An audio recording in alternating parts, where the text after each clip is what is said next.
thought I would give a quick update on how the layout is going. As you can see, it's flying along now.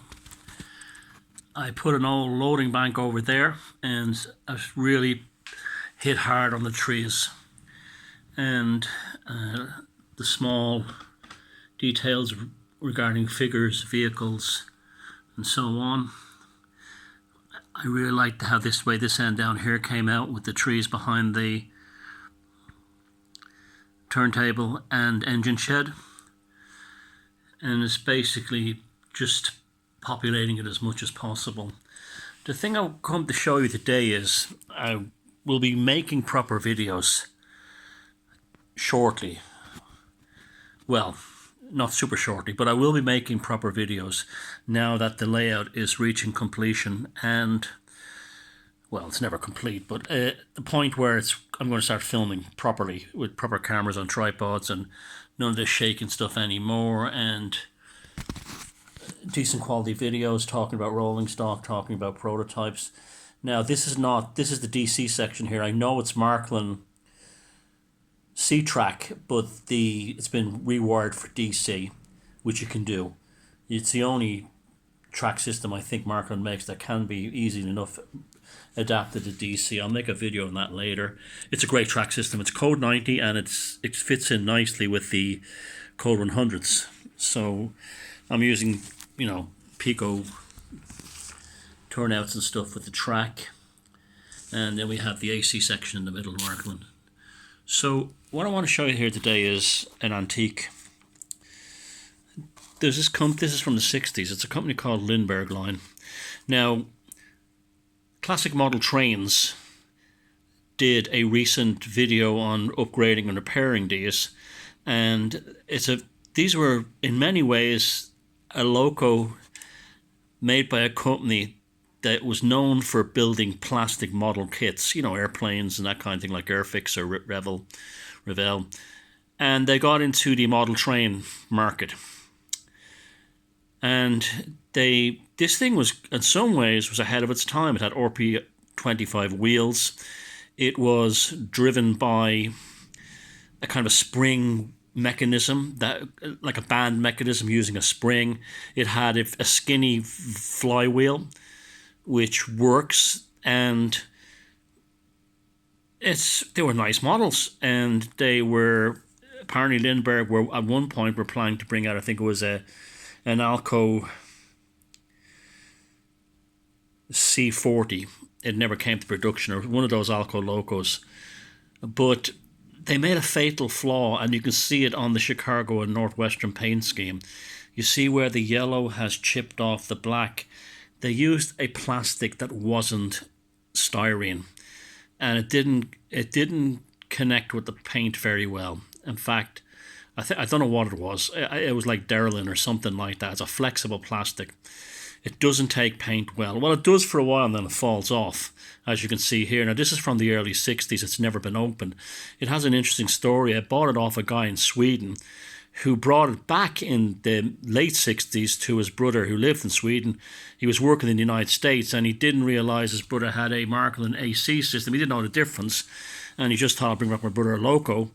And they never used that, and they've been sitting in basically in an attic in Sweden, in Uppsala in Sweden, for well over 50 years, and then the guy sold it to me.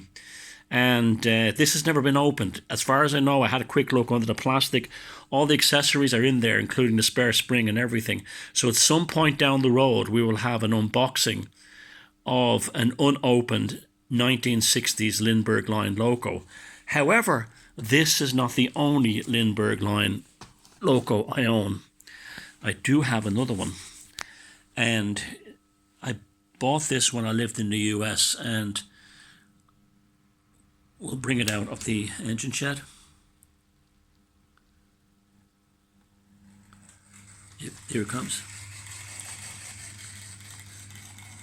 Now, when these first came out, I've done nothing to this really. I haven't even oiled it. What you're seeing is the original model. When these first came out in the 60s, they were considered noisy, and later on the same thing. I think it's an SW1, and this is in Santa Fe colours. And the model, it was just probably, again, a little too far ahead of its times with the narrow profile on the wheel flanges and the noisiness and the spring. And I've seen things online on the American forums saying, people saying, this is a piece of crap, throw it out. But it's not a piece of crap. And I'm going to service this the same way classic model trains serviced it, as well as try and repair this Chicago and Northwestern one when I do after I do an unboxing video down the road and a service video. But as you can see, with a decent controller and not a train set controller, you can get a pretty decent model running. Got over the points fine. I'll just switch them back and we will go pick up this Santa Fe caboose. Let's see if we can do it without ramming into it. Here it comes. No, it jammed on the points. Dead frog. It hasn't been, it's barely been run. A good run then would really fix this. There we go. And let's send it on its merry way and see how far it gets.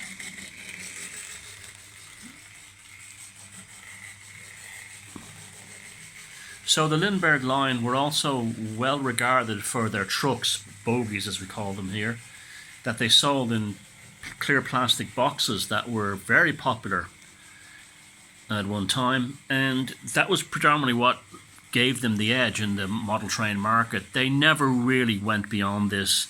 I don't know if it was a commercial failure, whatever. It was competing against the likes of Athean Blue Box. But having said that, look, this is a fine running model, and this is running on code 90 Märklin track. Not a bother in the world.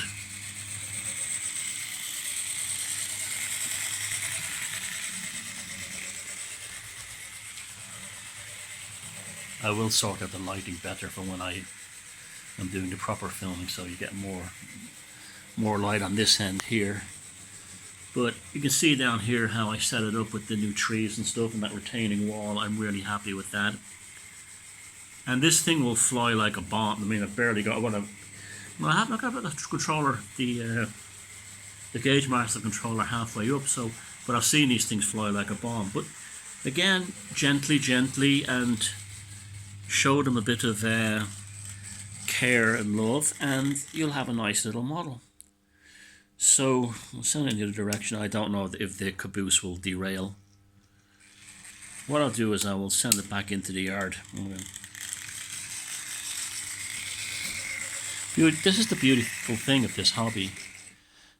It is the greatest hobby in the world. So here, I don't know if this is going to be able to make. I've never tested this on this one, so you're going to find out. So a 60-year-old American DC loco running on converted Märklin code 90 track. Oh, wait.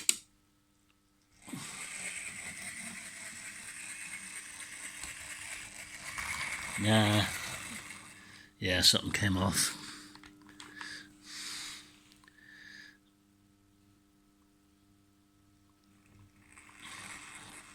But you can see how it has a kind of a nice flywheel start. That's the original motor. I haven't changed anything.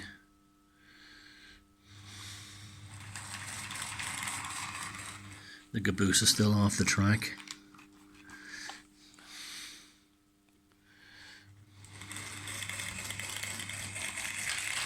Okay. It's righted itself on the frog point. So you want this thing to go, it will go, but would have kept everybody happy. I think at the time, the train set market of kids who want things flying around, and the more serious modeler who wanted something that had an element of fidelity to it.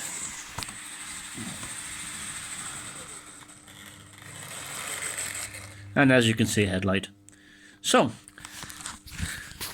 the Lindberg Line and Arcadia Junction model railway layout, railroad, whatever you want to call it, all coming together nicely. And this guy's been goofing off, smoking his pipe, and these guys here are wondering where he is. They need to get a job done, and the lads over here are working hard. I see my gauge. telltales, as they call them, I think, in America. Well over. That was just temporarily stuck there. Give you a good look at the building kits and so on that I have.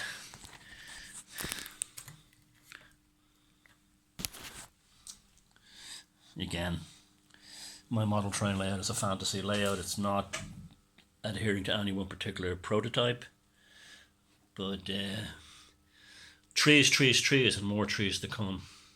I finished off the last of the transmission towers, as you can see. There's 4 of them now, the last one on the hill over there. So, until next time, take care.